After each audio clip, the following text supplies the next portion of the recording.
ജോർദാനിലൂടെയുള്ള സഞ്ചാരം തുടരുകയാണ്. അൽഖറ കാസിൽ കണ്ട ശേഷം ലോകാത്ഭുതങ്ങളിലൊന്നായ പെട്രയിലേക്കുള്ള യാത്രയിലാണിപ്പോൾ. വഴിയോരത്ത് ഒരു രസകരമായ കാഴ്ചയുണ്ട്. ആട്ടിൻപറ്റവുമായി ഒരു ബെദൂയിൻ ഇടയൻ. അയാൾ സേനാനായകനെ പോലെ കഴുതപ്പുറത്തിരിക്കുന്നു. ആടുകൾ അണികളെപ്പോലെ ചുറ്റിലുമുണ്ട്. ഇടയ്ക്ക് കഴുതപ്പുറത്തു നിന്നിറങ്ങി ഇടയൻ ചിതറിപ്പോയ ആടുകളെ തെളിച്ചുകൂട്ടുന്നു. അറേബ്യൻ മരുഭൂമിയുടെ അവകാശികളാണ് ഇവർ. പണ്ട് ഒരിടത്തു നിന്നും മറ്റൊരിടത്തേക്ക് ആടുകളും കൂടാരങ്ങളുമായി നിരന്തരമായി സഞ്ചരിച്ചുകൊണ്ടിരുന്നവരാണ് ബെദുക്കൾ. പക്ഷേ ഇന്ന് കഥ മാറിയിരിക്കുന്നു. പട്ടണങ്ങളിൽ വീട് വെച്ചും വ്യാപാരികളായും വ്യവസായികളായും വലിയ സാമ്പത്തിക നില കൈവരിച്ചു കഴിയുന്ന ബെദുക്കളുണ്ട്. അറേബ്യൻ സംഗീതത്തിലും സാഹിത്യത്തിലുമെല്ലാം പേരെടുത്ത ബെദുക്കളുമുണ്ട്. എന്നാൽ ബെദൂയിൻ ജനതയുടെ ഒരു വിഭാഗം ഇപ്പോഴും മരുഭൂമിയുടെ തിളയ്ക്കുന്ന മണലിലൂടെ സഞ്ചരിച്ചുകൊണ്ടിരിക്കുന്നു. ഇവർ ദരിദ്രരാണെന്ന് തെറ്റിദ്ധരിക്കേണ്ടതില്ല. ആടുവളർത്തൽ കൊണ്ടുതന്നെ സമ്പന്നരാണിവർ. നൂറുകണക്കിന് ആടുകളുള്ളവർ. അവയ്ക്കുള്ള തീറ്റ തേടി വേനൽക്കാലത്ത് മുഴുവൻ ഈ മരുഭൂമിയിലൂടെ ഇങ്ങനെ നടക്കുന്നുണ്ടാവും. മഞ്ഞുകാലം വരുമ്പോൾ മുതിർന്ന ആടുകളെ നല്ല വിലയ്ക്ക് വിറ്റ് അവർ നല്ല പണം സമ്പാദിക്കുന്നു. ആടുകളുടെ കാഴ്ചയിൽ നിന്ന് ഡ്രൈവർ ഹാബിസിനൊപ്പം സഞ്ചാരം തുടരുകയാണ്. മരുഭൂമിക്ക് നടുവിലൂടെ വിജനമായ പാത. ഇടയ്ക്ക് ചില വീടുകളും അതിനോട് ചേർന്നുള്ള കൃഷിയിടവും കാണാം. ഭൂപ്രകൃതിയുടെ ഗംഭീര കാഴ്ചകൾ. അങ്ങനെ പോകവേ ഒട്ടകങ്ങൾ റോഡ് മുറിച്ചു കിടക്കുന്ന ഒരിടത്ത് ഹാബിസ് കാർ നിർത്തി. എനിക്കിതൊരു കാഴ്ചയായിരിക്കുമെന്ന് ഹാബിസിനറിയാം. പാലിനു വേണ്ടി വളർത്തുന്ന ഒട്ടകങ്ങളാണിത്. ഒട്ടകപ്പാലിൻ്റെ വിശേഷങ്ങൾ ഹാബിസ് പറയുന്നുണ്ട്. നല്ല മധുരമുള്ള പാലായതിനാൽ കറന്നെടുത്ത ഉടനെ തന്നെ നേരിട്ട് കുടിക്കാം. വെളുത്ത നിറമുള്ള ഒട്ടകം പൊതുവെ കുറവാണെന്നും ഹാബിസിന്റെ ഒട്ടക വിജ്ഞാനീയത്തിലുണ്ട്. ബെദുക്കൾ തന്നെയാണ് ഈ ഒട്ടകങ്ങളെയും മേയിച്ചു നടക്കുന്നത്. ആടുകളെ വളർത്തുന്നത് പോലെ തന്നെ ബെദുക്കൾ ഒട്ടകപ്പറ്റത്തെയും കൊണ്ടു നടക്കുന്നു. അകലെ എവിടെയോ ഉള്ള കുന്നിൻപുറത്തും താഴ്വരയിലുമെല്ലാം പകൽ മുഴുവൻ മേഞ്ഞു നടന്ന ശേഷം ഇടയന്റെ സാന്നിധ്യമില്ലാതെ തന്നെ വൈകുന്നേരം കൂട്ടിലേക്ക് മടങ്ങുകയാണിവർ. ചില വമ്പന്മാരുടെ മുൻകാലുകൾ പരസ്പരം കൂട്ടിക്കെട്ടിയിട്ടുണ്ട്. അതിനാൽ വലിയ വേഗത്തിൽ പോകാനാവില്ല. എന്നാൽ മര്യാദക്കാർക്കൊന്നും വിലങ്ങുകളില്ലാതാനും. ഒട്ടകങ്ങൾ കടന്നുപോയി കഴിഞ്ഞപ്പോൾ ഹാബിസ് കാർ വീണ്ടും മുന്നോട്ടെടുത്തു. ഹാബിസ് ഹാപ്പിയാണ്. എൻ്റെ ചിത്രീകരണത്തിൻ്റെ ലക്ഷ്യമെന്തെന്നറിഞ്ഞപ്പോൾ മൂപ്പർക്ക് കൗതുകമായി. വീഡിയോഗ്രാഫി ഒരു രസകരമായ ജോലിയാണെന്നാണ് ഇദ്ദേഹം പറയുന്നത്. ഒടുവിൽ കാർ ഇപ്പോൾ ലിറ്റിൽ പെട്ര എന്ന പ്രദേശത്തേക്ക് എത്തുകയാണ്. യഥാർത്ഥ പെട്രയ്ക്ക് സമാനവും അനുബന്ധവുമായ ഒരിടമാണ് ലിറ്റിൽ പെട്ര. ഇടയ ഗ്രാമങ്ങളൊക്കെയാണ് കാഴ്ചയിൽ. എത്രയോ കാലം കൊണ്ട് രൂപപരിണാമം സംഭവിച്ച ശിലകൾ മരുഭൂമിയിൽ ചിതറിക്കിടക്കുന്നു. അതിനിടയിൽ ബെദുക്കളുടെ പിക്കപ്പ് വാനുകളും ചെറിയ വീടുകളും കാണാം. ചില പാറകൾ കണ്ടാൽ മരുഭൂമിയിൽ വീണുകിടക്കുന്ന കൂറ്റൻ തലയോട്ടികളാണെന്ന് തോന്നും. ഒറ്റപ്പെട്ട പാറകളുടെ കാഴ്ച പിന്നെ മലകൾക്ക് വഴിമാറുന്നു. ആയിരക്കണക്കിന് വർഷങ്ങളായി മഞ്ഞും മഴയും മണൽക്കാറ്റുമേറ്റ് രൂപപരിണാമം സംഭവിച്ച മലകൾ. ലിറ്റിൽ പെട്രയുടെ ഭാഗം തന്നെയാണ് ഇതെല്ലാം. ഈ മലകളുടെ ഇടയിലെ വിള്ളലുകളിലും പൊത്തുകളിലും നൂറ്റാണ്ടുകളായി ആളുകൾ വസിച്ചു വന്നിരുന്നു. മല തുറന്ന് പാർപ്പിടങ്ങൾ മുതൽ ഖബറുകൾ വരെ അവരുണ്ടാക്കി. സർവസജ്ജമായ പട്ടണങ്ങൾ തന്നെയാണ് ഈ മലകളിൽ ഉണ്ടായിരുന്നത്. ലിറ്റിൽ പെട്രയിലേക്ക് അടുക്കുമ്പോൾ അതിമനോഹരമായ ഒരു ഭൂപ്രദേശമാണ് കാഴ്ചയിലേക്കെത്തുന്നത്. പ്രകൃതി തൻ്റെ കരവിരുതിനാൽ ശിലയെ ശില്പങ്ങളാക്കി മാറ്റിയിരിക്കുന്നു. ഒരു നിയോലിത്തിക് വില്ലേജ് ആയിരുന്നു ലിറ്റിൽ പെട്ര.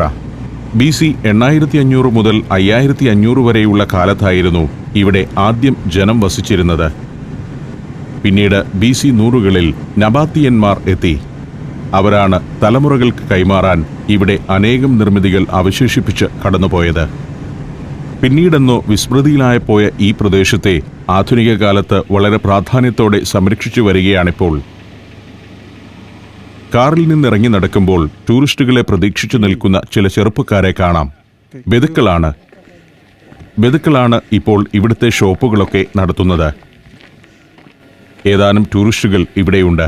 പക്ഷേ പെട്രയിൽ എത്തുന്നതിൻ്റെ ചെറിയൊരു ശതമാനം പോലും ആളുകൾ ഇവിടെ വരുന്നില്ല. ലിറ്റിൽ പെട്ര എന്നതിനെ പ്രേക്ഷകർ പെട്രയായി കാണേണ്ടതില്ല. യഥാർത്ഥ പെട്രയുടെ ചെറിയൊരു പതിപ്പ് മാത്രമാണിത്. ലിറ്റിൽ പെട്രയിൽ കാണുന്നതൊക്കെ ഇത്തരം നിർമ്മിതികളാണ്. പെട്രയിലെ ട്രഷറി ബിൽഡിങ്ങിൻ്റെ ഒരു മിനിയേച്ചർ എന്ന് ഇതിനെ വിശേഷിപ്പിക്കാം. ക്രിസ്തുവിനും 100 വർഷം മുൻപ് ഈ പ്രദേശത്ത് വസിച്ചിരുന്ന നബാത്തിയന്മാരുടെ ആരാധനാലയമായിരുന്നു ഇതെന്നാണ് ഗവേഷകർ കണ്ടെത്തിയിരിക്കുന്നത്. നബാത്തിയൻ ടെമ്പിൾ എന്നതിന് അവർ പേരും നൽകിയിട്ടുണ്ട്. ഒറ്റപ്പാറയിൽ അല്ലെങ്കിൽ ഒരു മലയിൽ വെട്ടിയുണ്ടാക്കിയ ഒരു കെട്ടിടം. കൊത്തിയൊരുക്കിയ കൽപ്പടവുകൾ കാലത്തിന്റെ കുത്തൊഴുക്കിൽ തേഞ്ഞുപോയിരിക്കുന്നു.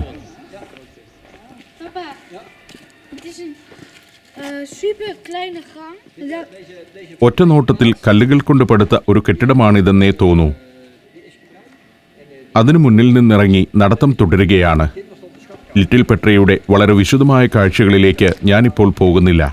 കാരണം പെട്ര എന്ന മഹാവിസ്മയവും അതിൻ്റെ ചരിത്രവും നാളെ വിശദമായി തന്നെ ക്യാമറയിലാക്കാനുള്ളതാണ്. അധികം സഞ്ചാരികളൊന്നും എത്തുന്ന ഇടമല്ല ലിറ്റിൽ പെട്ര. ജോർദാന്റെ മരുഭൂമികളിൽ ഇത്തരത്തിലുള്ള നിരവധി കാഴ്ചകൾ മറഞ്ഞുകിടപ്പുണ്ട്.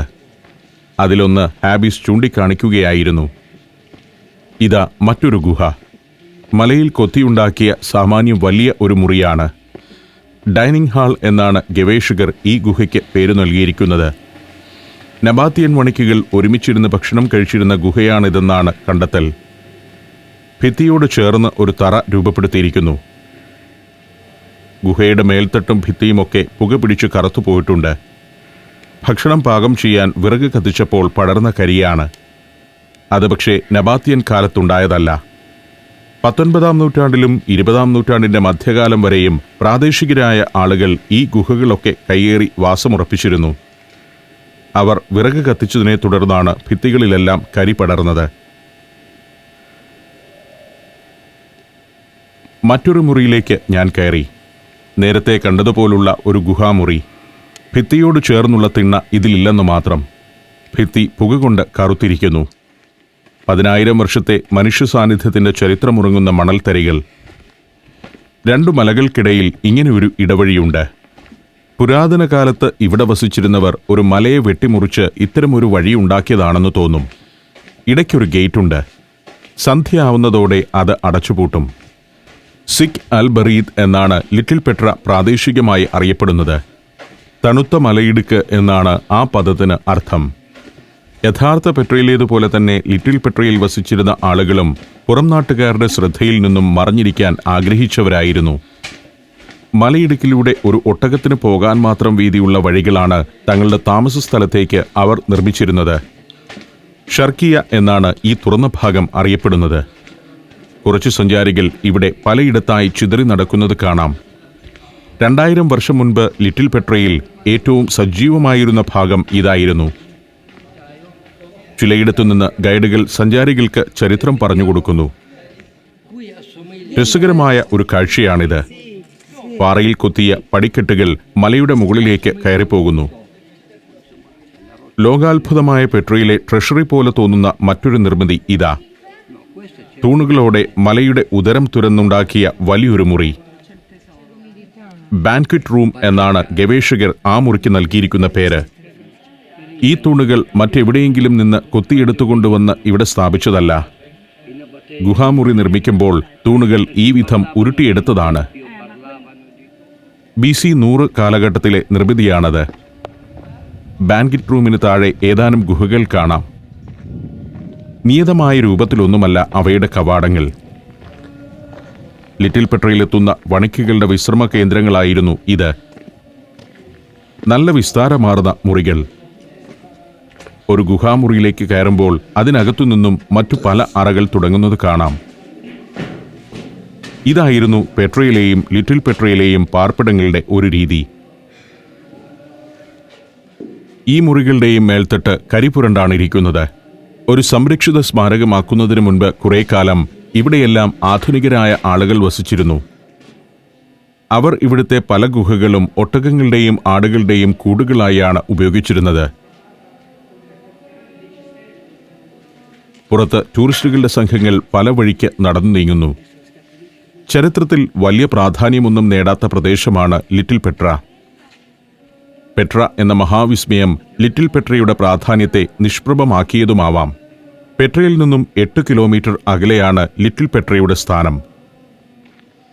നബാത്തിയന്മാരുടെ കാലത്ത് പെട്രയിലേക്ക് പോവുകയും അവിടെ നിന്ന് മടങ്ങുകയും ചെയ്യുന്ന കച്ചവട സംഘങ്ങളുടെ വിശ്രമ കേന്ദ്രമായിരുന്നു ഇത്. ഇവിടെ ഒരു ജനസമൂഹം വസിക്കുകയും ചെയ്തിരുന്നു. Djibouti, Fiji, Lebanon, Ethiopia, Armenia.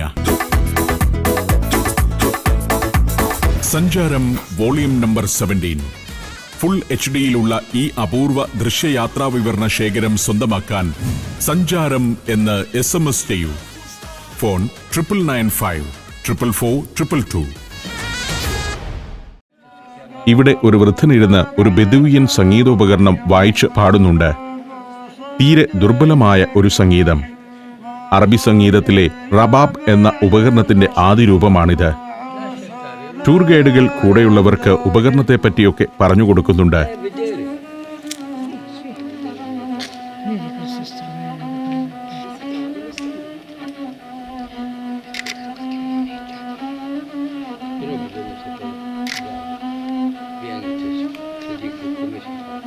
കലാകാരന്റെ ഇരിപ്പും നോട്ടവുമൊക്കെ ദൈന്യത ഉണർത്തുന്നു. അപ്പൂപ്പന്റെ മുഖത്തും സംഗീതത്തിലും ആകെ ഒരു ശോകഭാവമാണ്.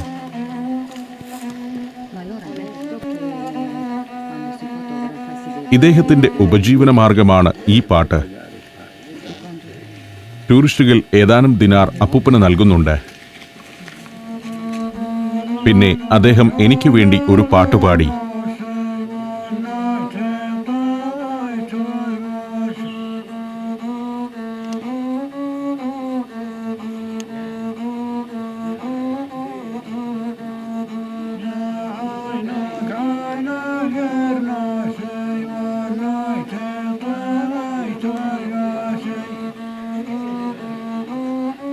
ഞാനത് കുറച്ചുനേരം കേട്ടുനിന്നു. ഞാനും നൽകി 1 ദിനാർ. അപ്പൂപ്പന്റെ അരികിൽ നിന്നും നടത്തം തുടരുമ്പോൾ മലകളിലെ പല പല നിർമ്മിതികൾ കണ്ടുനിൽക്കുന്ന സഞ്ചാരികളെ കാണാം. പലയിടത്തും പ്രകൃതി തന്നെ കൊത്തിവച്ചിരിക്കുന്ന ശില്പങ്ങൾ. മലകൾക്കിടയിലെ വഴികളിലൂടെ ആളുകൾ പോകുന്നു. ഈ വിള്ളലിന് 1 കിലോമീറ്ററോളം നീളം വരും. സജീവമായിരുന്ന കാലത്ത് പല വർത്തക സംഘങ്ങളുടെ 500 ഒട്ടകങ്ങൾ വരെ പല രാത്രികളിൽ ഇവിടെ തങ്ങിയിരുന്നെന്നാണ് പഠനങ്ങൾ വെളിപ്പെടുത്തുന്നത്. ആ ഒട്ടകങ്ങളുടെ പുറത്ത് സാമഗ്രികളുമായി എത്തിയ 1000-ഓളം ആളുകളും. നബാത്തിയൻ കാലഘട്ടത്തിൽ വളരെ ചെറിയൊരു ജനസമൂഹം മാത്രമേ ലിറ്റിൽ പെട്രയിൽ സ്ഥിരമായി വസിച്ചിരുന്നുള്ളൂ എന്നാണ് ചരിത്രം. വ്യാപാരികളുടെ ഇടത്താവളം എന്ന നിലയിൽ മാത്രമായിരുന്നു അന്നിതിന്റെ പ്രസക്തി. ചില ഗുഹാമുറികളിൽ കച്ചവടക്കാർ പെട്രയിലേക്ക് കൊണ്ടുപോകാനുള്ള ഉൽപ്പന്നങ്ങൾ ശേഖരിച്ചു വച്ചിരുന്നു. മലയിലെ പൊത്തുകളിൽ പാർപ്പിടങ്ങൾ, പൊതു അടുക്കളകൾ, ഭോജനശാലകൾ, ആരാധനാ കേന്ദ്രങ്ങൾ തുടങ്ങി മൃതദേഹ സംസ്കാര സ്ഥലങ്ങൾ വരെ ഉണ്ടായിരുന്നു. ശരിക്കും പെട്രയുടെ പ്രാമാണ്യത്തിൽ ജോർദാനിലെ ഇത്തരം അത്ഭുത പ്രദേശങ്ങളെല്ലാം മുങ്ങിപ്പോവുകയായിരുന്നെന്ന് എനിക്ക് തോന്നി. നമ്മുടെ നാട്ടിലായിരുന്നെങ്കിൽ ഇതൊക്കെ അത്ഭുതത്തിന്റെ ഗുഹകളാവേണ്ടിയിരുന്നതാണ്. ടൂറിസ്റ്റുകൾ തീർച്ചയായും വന്നിരിക്കേണ്ട ഇടം തന്നെയാണ് ലിറ്റിൽ പെട്ര. പക്ഷേ പെട്രയെക്കുറിച്ച് പ്രചാരണം നടത്തുന്നതിനിടെ ജോർദാന്റെ ടൂറിസം വകുപ്പ് പോലും ലിറ്റിൽ പെട്രയെ അവഗണിക്കുന്നതാണ് കാഴ്ച. 2006-ൽ ജോർദാനിൽ വന്നുപോയെങ്കിലും ലിറ്റിൽ പെട്രയെക്കുറിച്ച് ഞാൻ കേട്ടിരുന്നില്ല. ഇത്തവണത്തെ വരവിൽ ഡ്രൈവർ ഹാബിസ് പറഞ്ഞപ്പോൾ മാത്രമാണ് ഇങ്ങനെ ഒരു സ്ഥലത്തെക്കുറിച്ച് അറിയുന്നത്. ഇത്തരം എത്രയെത്ര ചരിത്ര സ്ഥലങ്ങൾ ഇനിയും ജോർദാന്റെ മരുഭൂവിടങ്ങളിൽ ഉണ്ടായിരിക്കും. 2000 വർഷം മുൻപ് ഒരു ടൗൺഷിപ്പ് തന്നെയായിരുന്നു ലിറ്റിൽ പെട്ര. വഴിയുടെ ഇരുഭാഗത്തെയും മലകളിൽ കൊത്തിയെടുത്ത മുറികളുണ്ട്. ചെറുതും വലുതുമായ തുരങ്കങ്ങൾ. അതിൽ ചിലതിലൂടെ കയറിയാലെത്തുക ഉള്ളിലെ വിശാല ലോകത്തേക്കായിരിക്കും. ഇവിടെ മുകൾ നിലയിലെ ഒരു മുറിയിൽ ഏതാനും സഞ്ചാരികൾ നിൽപ്പുണ്ട്. അതിൽ ചിത്രപ്പണികൾ ഉണ്ടെന്നാണ് അറിവ്. അതൊന്ന് കയറിക്കാണാൻ ഞാൻ തീരുമാനിച്ചു. ഗുഹകളുടെ വലിയൊരു കോംപ്ലക്സ്. ചിത്രങ്ങളുള്ള ഗുഹയുടെ എതിർഭാഗത്തും കുറെ തുരങ്കങ്ങൾ കാണാം. ഒരു മലയിൽ തന്നെ പല നിലകളിലായാണ് ഗുഹകൾ രൂപപ്പെടുത്തിയിരിക്കുന്നത്. അവിടേക്കെല്ലാം കയറിയെത്താൻ 2000 വർഷം മുൻപ് കൊത്തിവെച്ച പടവുകളാണ്. ഇത്രയും വർഷങ്ങളിലെ മഴയും കാറ്റുമേറ്റും മനുഷ്യപാദം പതിഞ്ഞും പടവുകൾ തേഞ്ഞു പോയിരിക്കുന്നു. സാൻഡ്സ്റ്റോൺ ആയതിനാൽ ആളുകൾ ചവിട്ടുമ്പോൾ പടവുകൾ പൊഴിഞ്ഞുകൊണ്ടിരിക്കും. അങ്ങനെ പലയിടത്തും പേരിന് മാത്രമേയുള്ളൂ പടികൾ. അതിലൂടെ കയറുകയും ഇറങ്ങുകയും ഒട്ടൊരു ശ്രമകരമായ പരിപാടിയാണ്. ചരിത്രത്തിൽ അധികമൊന്നും അറിയപ്പെടാത്ത ഒരു ജനസമൂഹമാണ് നബാത്തിയന്മാർ. ഒരിടത്തും സ്ഥിരമായി വസിക്കുന്ന സ്വഭാവമില്ലാതെ അറേബ്യൻ മരുഭൂപ്രദേശങ്ങളിൽ അലഞ്ഞു നടന്നിരുന്ന ഈ ജനസമൂഹം പിന്നീട് പെട്രയിലും ലിറ്റിൽ പെട്രയിലുമൊക്കെ സ്ഥിരവാസമാക്കുകയാണ് ഉണ്ടായത്. ലോകത്ത് മറ്റെവിടെയുമില്ലാത്ത തരം പാർപ്പിടങ്ങൾ അവർ ഈ മലകളിൽ നിർമ്മിക്കുകയും ചെയ്തു. പഴയകാലത്തെ ഒരു ഡൈനിങ് ഹാൾ ആയിരുന്നു ഇതെന്നാണ് ഗവേഷക നിഗമനം. ഗുഹ കൊത്തിയെടുത്തിരിക്കുന്നത് ഇങ്ങനെയാണ്. അക്കാലത്തെ പ്രത്യേകതരം പണിയായുധത്തിന്റെ പാടാണിത്. ഇതാണ് ചിത്രങ്ങൾ. കുലകളോടുകൂടിയ മുന്തിരിവള്ളികളും കിളികളും ചിത്രശലഭങ്ങളുമൊക്കെയുണ്ട് ഇതിൽ. ഇലകളുടെ ചാറും മറ്റും കൊണ്ടുള്ള പ്രത്യേകതരം ചായക്കൂട്ടുകൾ ഉപയോഗിച്ച് വരച്ച ചിത്രങ്ങൾ. 2000-ലധികം വർഷം പഴക്കമുള്ള ചിത്രങ്ങളാണിതെന്ന് ഓർക്കണം. നബാത്യൻ ചിത്രകലയുടെ സാക്ഷ്യമായി ലിറ്റിൽ പെട്രയിൽ ഇന്ന് അവശേഷിക്കുന്നത് ഈ ചിത്രം മാത്രമാണ്. ഈ മുറിയുടെ ചുവരിലും സീലിംഗിലുമാണ് ചിത്രങ്ങൾ ഉണ്ടായിരുന്നത്. അതിൽ കുറേയൊക്കെ നശിച്ചു പോയിരിക്കുന്നു. ശേഷിക്കുന്നതെങ്കിലും സംരക്ഷിക്കുന്നതിനാണ് ഇരുമ്പ് വേലിക്കെട്ട്. ഇവിടെ നിൽക്കുമ്പോൾ മറുഭാഗത്ത് താഴെയുള്ള ഗുഹകളൊക്കെ കാണാം. മുറിയുടെ മേൽത്തട്ടിൽ വെള്ളം ഇറ്റ് വീണ് പ്രകൃതിദത്തമായുണ്ടായ ചിത്രപ്പണികൾ. കലാകാരന്മാരായിരുന്നു നബാത്തിയന്മാർ. കളിമൺ പാത്ര നിർമ്മാണത്തിലും ടെറാക്കോട്ട ശില്പങ്ങൾ ഉണ്ടാക്കുന്നതിലും വിദഗ്ധരായിരുന്നു അവർ. അവരുടെ ആ കലാവിരുത് ഇവിടുത്തെ നിർമ്മിതികളിലും കാണാം. BC 100 മുതൽ BC 40 വരെയുള്ള കാലത്താണ് ഇവിടെയുള്ള ഗുഹകളിൽ ഭൂരിഭാഗവും കൊത്തിയുണ്ടാക്കിയതെന്നാണ് ഗവേഷണങ്ങൾ വെളിപ്പെടുത്തുന്നത്. ആളുകൾ ശ്രമപ്പെട്ട് താഴേക്കിറങ്ങുന്നു. മലയിലെ ഗുഹകളിലേക്കെല്ലാം ആയാസപ്പെട്ട് കയറിപ്പോകാനും ഓരോ നിർമ്മിതിയെയും പറ്റി ഗൈഡുകൾ പറയുന്നത് ശ്രദ്ധാപൂർവം കേൾക്കാനും ഉത്സുകരാണ് പാശ്ചാത്യ സഞ്ചാരികൾ. ലിറ്റിൽ പെട്രയുടെ ഒരതിര് ഈ മലയിടുക്കിൽ അവസാനിക്കുകയാണ്. വാദി ഗുറാബ് മലയിടുക്കെന്നാണ് ഇവിടം അറിയപ്പെടുന്നത്. ഇവിടെ മുകളിലേക്ക് കുറെ പടവുകളുണ്ട്. അത് അവസാനിക്കുന്നിടത്തുനിന്ന് നോക്കുമ്പോൾ കാണുക 3 താഴ്വാരങ്ങളുടെ സംഗമമാണ്. അതിമനോഹരമായ ഒരു കാഴ്ചയാണതെന്നാണ് പ്രാദേശിക ഗൈഡുമാർ പറയുന്നത്. മലമുകളിൽ നിന്നും അടർന്നു വീണ ഒരു കൂറ്റൻ പാറ ഇപ്പോൾ വഴി തടസ്സപ്പെടുത്തിയിരിക്കുകയാണ്. അതുകൊണ്ട് പടവുകൾ കയറിയാലും അപ്പുറമുള്ള താഴ്വാര കാഴ്ച കാണാനാവില്ല. The best view in the world എന്നൊരു ബോർഡൊക്കെ ഇവിടെയുണ്ട്. ഇനി തിരികെ നടക്കാമെന്നാണ് എൻ്റെ തീരുമാനം. പ്രകൃതി ഒരുക്കിയ ശില്പ പ്രദർശനശാല പോലെ ഒരു പ്രദേശം. ഇതിലെ ഇങ്ങനെ നടക്കുമ്പോൾ ഞാൻ ചിന്തിക്കുന്നത് ഇങ്ങനെ എത്രയെത്ര അത്ഭുതങ്ങളാണ് ലോകത്തിൻ്റെ ഓരോ കോണിലുമുള്ളതെന്നാണ്. മനുഷ്യജീവിതത്തിൻ്റെ ചരിത്രം നാം കേട്ടിട്ട് പോലുമില്ലാത്ത എത്രയോ ഭൂവിടങ്ങളിലായി പരന്നുകിടക്കുകയാണ്. മലയിൽ പലയിടത്തും പടവുകൾ കാണാം. മുകളിലൂടെ ഒറ്റപ്പെട്ട സഞ്ചാരികൾ നടക്കുന്നു. സമയമുണ്ടായിരുന്നെങ്കിൽ ഒരു ദിവസം മുഴുവൻ നടന്നു കാണാവുന്ന കാഴ്ചകൾ ഇവിടെയുണ്ട്. ആളുകൾ അള്ളിപ്പിടിച്ചും ശ്രമപ്പെട്ടും ഇറങ്ങി വരുന്നു. ലിറ്റിൽ പെട്രയിൽ നിന്നും മടങ്ങുകയാണ്. പുറത്തുനിന്ന് ഏതാനും ഷോട്ടുകളെടുത്ത് ഉടനെ വരാമെന്ന് ഡ്രൈവർ ഹാബിസിനോട് പറഞ്ഞു വന്നതാണ്. ഇപ്പോൾ 1 മണിക്കൂറിലേറെ കഴിഞ്ഞിരിക്കുന്നു. ഹാബിസിന്റെ ഔദാര്യ മനോഭാവം മാറി ഇപ്പോൾ അരിശമായിട്ടുണ്ടാവും. നേരത്തെ കടന്നുപോയ വഴിയിലൂടെ തന്നെയാണ് മടക്കം. ഇനിയും കയറിക്കാണാൻ ധാരാളം ഗുഹകൾ അവശേഷിക്കുന്നുണ്ട്. പെട്രയെപ്പോലെ തന്നെ ലിറ്റിൽ പെട്രയെയും സംരക്ഷിത സ്മാരകമാക്കാൻ 1990കളിൽ Jordan ministry of tourism and antiquities നടപടികൾ തുടങ്ങിയിരുന്നു. Petra national trust, Petra development tourism regional authority എന്നിവയും ലിറ്റിൽ പെട്രയുടെ സംരക്ഷണത്തിനായി പദ്ധതികൾ ആവിഷ്കരിച്ച് നടപ്പാക്കി വരികയാണിപ്പോൾ. കയറി വന്നിടത്തെ ഇടുങ്ങിയ പാതയിലൂടെ തന്നെയാണ് പുറത്തേക്ക് നടക്കുന്നത്. അവിടെ ഗേറ്റിൽ ഒരു അറബി ഏതാനും ടൂറിസ്റ്റുകളെ തടഞ്ഞു നിർത്തിയിരിക്കുകയാണ്. ഒരു ചെറിയ തർക്കം. ഗേറ്റ് അടയ്ക്കാൻ വന്നതാണ് അറബി. മറ്റുള്ളവരാകട്ടെ ലിറ്റിൽ പെട്ര കാണാൻ വന്നവരും. കയറ്റിവിടണമെന്ന് ടൂറിസ്റ്റുകളും വിടില്ല എന്ന് കാവൽക്കാരനും കടുംപിടുത്തത്തിലാണ്. തർക്കത്തിൽ ആര് ജയിച്ചെന്ന് കാണാൻ നിൽക്കാതെ ഞാൻ പുറത്തേക്കിറങ്ങി. ഇതാണ് ലിറ്റിൽ പെട്രയുടെ പ്രവേശന മാർഗം. മനോഹരമായൊരു മണൽപ്പരപ്പ്, മൃദുഭാവമുള്ള മലകൾ, നല്ല തണുപ്പ്. ഹാബിസിന്റെ കാറിൽ കയറി വീണ്ടും യാത്ര. സായാഹ്ന സൂര്യൻ മരുഭൂമിക്ക് പല നിറങ്ങൾ നൽകുന്നു. മലകളുടെ നിഴൽ മണൽപ്പരപ്പിൽ വീണ് കിടക്കുന്നുമുണ്ട്. അതിമനോഹരമായ ലിറ്റിൽ പെട്ര എന്ന പുരാതന പട്ടണത്തെ ആകസ്മികമായി ക്യാമറയിലാക്കിയതിൻ്റെ സന്തോഷത്തിലാണ് ഞാൻ. അതിന് കാരണക്കാരനായ ഹാബിസിനോട് പ്രത്യേകം നന്ദി പറഞ്ഞു. തലയോട്ടിപ്പാറകൾ എന്ന് വിശേഷിപ്പിക്കാവുന്ന മലകൾ. എത്രയെത്ര ചരിത്രം ഈ മണ്ണിലൂടെ കടന്നുപോയിരിക്കുന്നു. ഒരു ദിനത്തിൽ തന്നെ പല വർണ്ണം വാരിയണിയുന്ന പാറകൾ. പ്രഭാതത്തിലുള്ള നിറമാകില്ല ഉച്ചനേരത്ത് ഇതിനൊന്നും. സായന്തനത്തിൽ ഒരു നിറം, രാത്രിയിൽ നിലാവിൽ മറ്റൊരു നിറം. ഇക്കാണുന്നത് ഇവിടുത്തെ പോലീസ് ഔട്ട്പോസ്റ്റാണ്. വിജനമായ പ്രദേശങ്ങൾ. പ്രകൃതിയുടെ സൗന്ദര്യമെന്നത് പച്ചപ്പിന്റെ കാഴ്ച മാത്രമല്ല, വരണ്ട മരുഭൂമിക്കും അതിൽ ഉയർന്നു നിൽക്കുന്ന ചുവന്ന മലകൾക്കുമെല്ലാമുണ്ട് സൗന്ദര്യം. അനുപമമായ ആ കാഴ്ചകളിൽ മുഴുകി ഞാൻ സഞ്ചാരം തുടരുകയാണ്.